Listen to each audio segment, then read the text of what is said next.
有冇試過腰痛痛到落大髀，扯到落小腿，有針灸麻痹嘅感覺？嚴重嘅話，兩隻腳都有症狀，影響行路、咳、打乞嗤都痛。如果有以上症狀，你可能患有椎間盤突出。Hello， 大家好，我係物理治療師邱宗榮。首先，我會教大家做一個家居嘅測試，叫神經拉扯測試。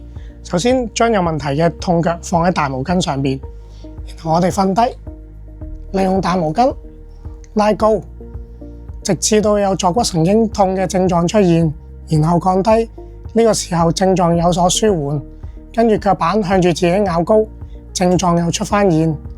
記住呢個測試，如果個範圍喺30至70度中間，就證明有問題㗎啦。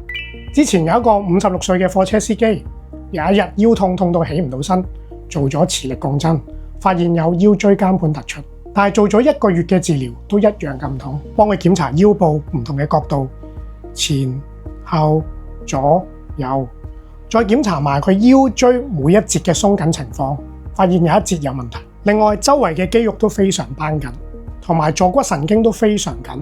腰椎係由5節嘅椎體所組成，腰椎與腰椎之間有一個水狀嘅啫喱，叫做椎間盤。椎間盤嘅作用咧，其實攞嚟減壓。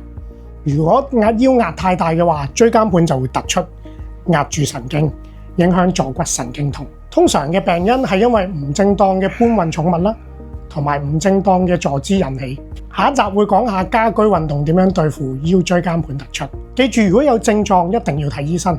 想知多啲物理治療點樣幫到你，記住 follow 我啦。拜拜。